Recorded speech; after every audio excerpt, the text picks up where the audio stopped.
মায়েরা বোধহয় এমনই হয়। আমরা ৩ বোন, ২ বোন আগেই গ্রাম থেকে ঘুরে এসেছি আমার মায়ের কাছ থেকে। কিন্তু আমি যেতে পারিনি নানান কাজে। কিন্তু আমার বোনেদের যা করে খাইয়েছে আমার মা, আমি যাওয়ার পরেও কিন্তু সেইগুলোই করে খাওয়াইছে।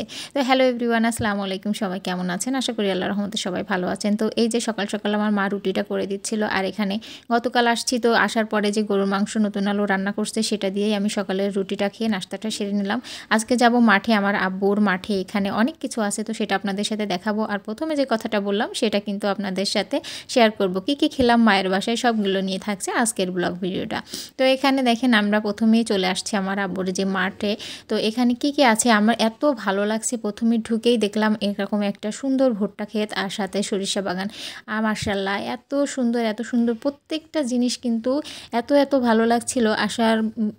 আমরা সাধারণত কখনো মাঠে যাই না, বা আমাদের ছোট থেকে কখনো আমার আব্বু মাঠে নিয়ে যায়নি, কারণ বলতো সবসময় যে মেয়েদের মাঠে যেতে হয় না। কিন্তু এখন যেহেতু একটু বড় হয়ে গেছি, আমাদেরও বাচ্চা-কাচ্চা হয়ে গেছে, তো আমাদের বাচ্চাদের কিন্তু মাঠের এই জিনিসগুলো দেখানোর জন্যই কিন্তু বিশেষ করে আমার আব্বু নিয়ে গেছে। তো আমরাও সাথে গিয়েছি, আমি সাথে গেছি, আমার আম্মু গেছে। তো এখানে দেখেন কি সুন্দর এখানে ছিম বাগান। তো ছিম হয়েছে, এত সুন্দর ছিম হয়েছে মাশাআল্লাহ। তো আমরা ছিম ভুঁইয়ের ভিতর দিয়েই কিন্তু চলে যাচ্ছিলাম। এখানে আমার আব্বুর একটা কলা বাগান আছে, তো সেখানে আমরা ফাইনালি যাচ্ছি। তো এখানে আসার পরেই দেখেন মোচা কেটে দিয়েছে আমার আব্বু। তো আম্মু কখনো মোচা খায় না বা রান্না করিনি, তো আমি বললাম যে নেও চলো, আমি আজকে তোমাকে রান্না করে খাওয়াবো। কিন্তু আমি ফাইনালি কিন্তু রান্না করিনি, রান্নাটা আমার আম্মুই করেছে, আমি শুধু বলে দিয়েছি কিভাবে রান্নাটা করতে হবে। তো এখানে দেখেন কত কলার কাঁধি হয়েছে মাশাআল্লাহ। অনেক এখানে রান্না কলা আছে, পাকা কলা যেটা আমরা পাকা খাই সেটা আছে, বা রান্না করে খাওয়া সবগুলো। এখানে ছিমভুইটা আমি একটু দেখছিলাম, এত ভালো লাগছিল, ছবি নিচ্ছিলাম সাথে আর ভিডিও করে নিচ্ছিলাম। আর এই যে পাকা কলার যে কথা বললাম, পাকা কলার কাঁধি এখানে পড়েছে, তো এটা দেখছিলাম। এটা সাগর কলা বা কাবরি কলা যেটাই বলেন সেটাই, কিন্তু খুবই মজা হয় এই কলাগুলো খেতে। তো আমার ছেলে এটা দেখাচ্ছে আর বলছে এই কাঁধিটা আমার, এটা ও নিবে। ঠিক আছে, আমার আব্বুকে দেখাচ্ছে, না ভাই আমি কিন্তু এইটা নিব। আমার আব্বু বলছে হ্যাঁ পাকলে তোমাকে আমি কাঁধিটা দিয়ে আসবো, সমস্যা নেই। তো এখানে আমরা সব কিছু দেখে তারপরে হচ্ছে মোচা নিলাম, নিয়ে আমরা বাসায় চলে যাচ্ছি। আর এই ক্ষেতটা হচ্ছে আমার আব্বুর, দেখেন কি সুন্দর হয়েছে মাশাআল্লাহ। তো আমরা এই ক্ষেতটার পাশ দিয়ে যাচ্ছি। আব্বু বলছে আল্লাহর রহমত থাকলে যদি বৃষ্টি না হয় অনেক ভালো সরিষা হবে। আর সরিষা হলে আমরা পুরা সরিষাটাই কিন্তু তেল তৈরি করব, আমরা যেহেতু বিক্রি করব না। আর এই জিনিসটা দেখেন যশোরের ভিতরে কিন্তু এটা মাশাআল্লাহ দেখতে এত ভালো লাগে। ছোট গাছে দেখেন কি সুন্দর করে কলসি পেতে রেখেছে, এখানে কিন্তু রস পড়ছে। তো আমরা মাঠ থেকে চলে আসলাম, আসার পরেই কিন্তু আমার মা এসে দেখি আমি ঘরে গেছি, এখানে এসে দেখি আটা তৈরি করছে। কারণ হচ্ছে আমি যে প্রথমে যে কথাটা বলছিলাম যে মায়েরা এমনই হয়, আমার বোনেরা আসছিল তো ওদেরকে পিঠা তৈরি করে খাওয়াইছিল, আমি ছিলাম না, তো আবার সেই পিঠা আবার তৈরি করছে আমার জন্য। যেখানে রেখে দিয়েছে নারকেলের আগে থেকে, যে ওদের যেটা করে খাইছিল নারকেলের পুর সাথে হচ্ছে তিলের পুর, এগুলা কিন্তু সব রেখে দিয়েছে অল্প করে আমি আসার পরে।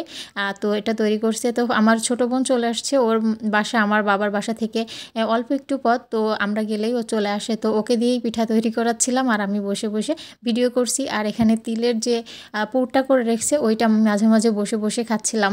তো এখানে আমার নানিও আসছে, তো নানি আছে, আমার বোন আছে, আমরা সবাই মিলে কিন্তু পিঠাটা তৈরি করে নিলাম। এবার এই যে হয়ে গেছে। আর এখানে বাইরের চুলায় কিন্তু আমার আম্মু এটা ভাপ দিয়ে নিবে। আর যেহেতু চিতই পিঠাও তৈরি করবে, তো চিতই পিঠার জন্যও একটা পুর তৈরি করে নিচ্ছে। আর এই দেখেন পাখি, আমি আগের দিন দেখিয়েছিলাম আমার আম্মুর এখানে এত পাখি আসে মাশাআল্লাহ। তো এখানে হচ্ছে চিতই পিঠার জন্য কিন্তু পুর তৈরি করে নিবে, আর সাথে হচ্ছে আটাটা তৈরি করে নিচ্ছে, আর সাথে হচ্ছে আমাদের এই কুলি পিঠাটাও কিন্তু এখানেই ভাপ দিয়ে নিবে। এখানে রাইস কুকারের উপরে যে পাতিল আছে ওইটা দিয়েই কিন্তু বাইরের চুলায় এটা করে নিচ্ছে আমার আম্মু।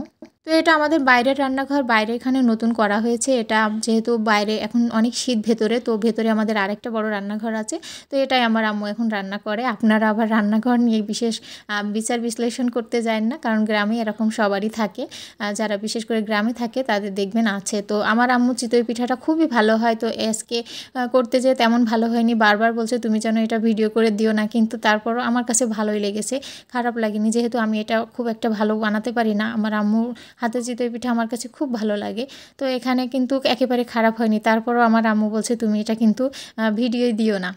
তো এই যে তারপরও হয়ে গেল বেশ 1-2 বার হওয়ার পরে দেখছি ভালোই হয়েছে, খারাপ হয়নি। তো আমরা ওইটা খেয়ে নিলাম, আর সাথে বাসায়ও কিন্তু পরদিন আবার নিয়ে আসছি। আর হচ্ছে তিলের পিঠাটাও এখানে হয়ে গেছে, তো আমরা সবাই মিলে এবার খেয়ে নিচ্ছিলাম। তো সবার কেমন লাগলো আমার ভিডিওটা, আশা করি ভালো লেগেছে। ভালো লাগলে অবশ্যই একটু লাইক কমেন্ট করে সাথে থাকবেন। সবাই ভালো থাকবেন, সুস্থ থাকবেন। আল্লাহ হাফেজ।